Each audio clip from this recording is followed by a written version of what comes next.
everybody.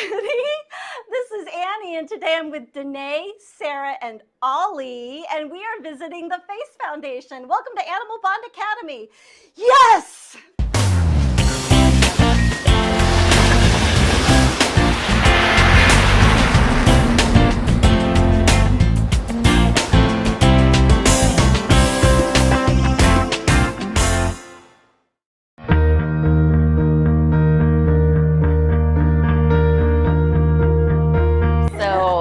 FACE stands for Foundation for Animal Care and Education. We were started in 2006 when some local San Diego veterinarians, some of their clients, and other community members wanted to get together to help little guys like Ollie. Really wanted to help put an end to economic euthanasia, which is when our family members are euthanized for treatable medical conditions simply due to the cost of care. So you can imagine being a veterinarian working in the hospital every day, and unfortunately euthanasia is a part of their everyday life, and make those tough decisions for when it's absolutely needed. But for those situations where it might not be the only solution, there is a treatment for that animal. That animal already has a happy home.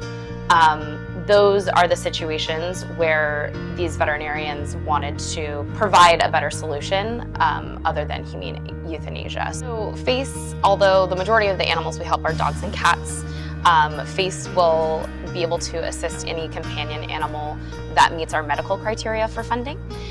So we do have certain medical things that we can and cannot help with, but if it meets our medical criteria, we'll certainly consider it.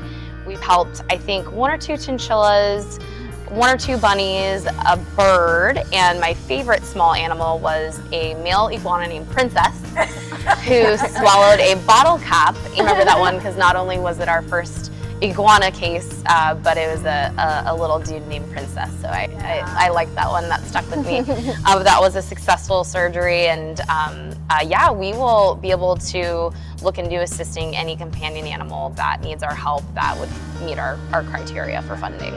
Yeah, so FACE typically helps with one-time emergency situations for pets with immediately life-threatening conditions.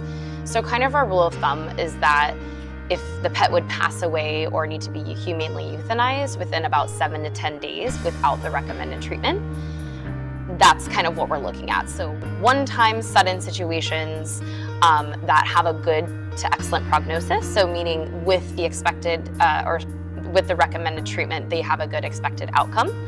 Those are the majority of the cases that we assist with. However, over the years, we have opened up our criteria a bit more to assist with more severe quality of life issues. For example, if a pet has a really bad dental issue, they need a lot of teeth removed, they have a lot of abscesses going on, they're having a hard time eating, they might not pass away from that, but their quality of life is deteriorating and they're still suffering. And with that treatment, they still have a good prognosis. So that's as well as we can now assist with some diagnostic testing to ultimately determine what is going on with the pet, to hopefully get them one step closer to knowing what treatment they need, and maybe that treatment's something that FACE could help with as well. This is Ollie. I adopted him 5 years ago from a shelter in, it was like a community, like I think city ran shelter in Moreno Valley. And I actually got him, I always say he was the best deal I ever got, because it was like a clear the shelter event, and it was $20 for the adoption fees and for all the shots and to get him fixed. So yeah, I found my son. Of pets and how they relate to mental health. I could also attribute some physical health and stuff to Ollie as well, especially during the pandemic. When COVID first started, my spouse is actually in the military and he was on deployment, and so it was just me and Ollie quarantining together that time. And Ollie is the reason why I was like going on walks regularly and like getting out of the house at all, because you know, I was so fearful of everything going on, and I was having like groceries and stuff delivered, and so he was really the only reason I was like out and about and doing things was him being there, and he was just a big, you know, emotional support source during that time as well. As we know, it was time of uncertainty. So I just love that we're able to protect that relationship and, you know, make it so that access to veterinary care isn't only available to people that have wealth. I think that's why I love Face so much, is that it doesn't just help the pet, but it helps keep that family together and helps them during a time of crisis. And you know, it could be a financial crisis and the emergency crisis all at once with what's going on with the pet medically.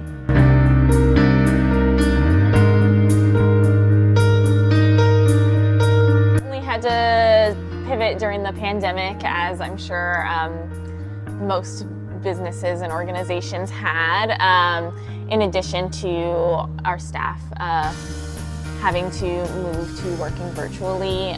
A lot of our events were disrupted, which was a very big thing for us, because as an organization, our events make up around 25% of our budget. So losing that event income was a really big deal for us. We actually had an event that was scheduled April 2020, so right after everything went crazy. And so obviously that event couldn't happen as planned. We initially thought that we would be able to postpone it until later on in the year, which obviously wasn't feasible. And then in response to COVID as well, we actually ended up starting an online retail boutique where we would sell handbags and jewelry and different fashion accessories that were donated to us by our supporters. We ended up turning to an online e-commerce store, and now we are selling those donations online. And so that is Wagon Purr Shop. Wagon Purr Shop is an online store, and 100% of the profits go to Face Foundation. So many treasures on that site, because everything on that site has been donated to us, and so a lot of the items are one of a kind, and we have just like one item in stock. So if you fall in love with something, make sure you get it, because it might be the only one that we have. But we have new inventory coming in every day, and like I said, 100% of the profits go to our fundraising efforts and support our Save a Life program. So little faces like Ollie. Yes, little guys like this who are in need of emergency veterinary care, and helping again those families who are in need as well, just keeping them whole and together.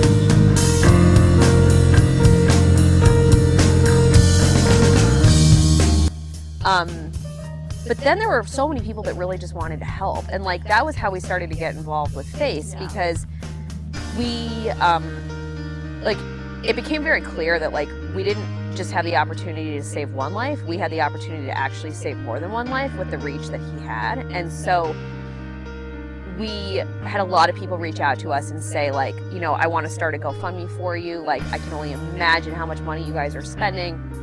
And you know, we thought about it, and so we actually decided to start a GoFundMe for Face. And from the donations we got just from his meningitis, we were able to save 3 or 4 other dogs. And then, like, when we found out about his liver, we actually started a t-shirt campaign where we had he has a picture of him on the front, and then on the back it was his hashtags, which are woof you meningitis and woof you liver shunt. And I love it. And we started this t-shirt campaign using Bonfire, and people bought t-shirts leading up to his surgery, and we were able to donate all of that money to Face as well and save a couple more dogs. And so, like, you know, from it, like, we were able to save him, but we were also able to save more pets. And that was ultimately, like, what I really wanted. And, like, I am a huge believer in karma, right? And, like, that meningitis week was so traumatizing, because not only are you in a position where you are in, like, emergency medical crisis, you're looking at having to sign a piece of paper where you have to basically sign away, like, a minimum of, like, I think it was like a minimum of $12,000, like, and make a decision right there. Like, are they going to treat your pet? Are you going to sign this paper? You know, and it's like being faced with that was like, just nauseating. I could spend all of this money and still lose him. Like, that's actually most likely the outcome here. And like that moment if I can make that moment like less stressful for someone else, that was like it. Like that was that aha, like nobody should have to go through this. And that's why Face Foundation is so amazing, because they take that moment and make it a lot easier for people. But it was specifically with somebody who at the time was experiencing homelessness. So I was working with the social worker, and so it really was a community effort between us and that organization and the social worker that was helping them. And then we had another organization involved as well, Pets for the Homeless. So they helped and supported some of the initial costs for the veterinary care, and then we stepped in and we were able to help with the emergency surgery that this pet needed. The owner of the dog was just expressing that, like, this is my whole world right now, this is my family, this is like the reason why I'm continuing and going on, and cried when he heard that we were able to approve it. And I actually ended up meeting this man in person because he saw that we were going to be out survival distribution event where there was distributions of dog food, and we had veterinarians out there checking dogs and stuff. And so he specifically came out because he saw that Face was going to be there, and so I got to meet him. He introduced himself, and we got to meet the dog, and so it was just really beautiful. That is beautiful. Well, that's it for us, everybody. Thank you again to Danae, Sarah, and Ollie. We'll see you next time on Animal Bond Academy. Bye.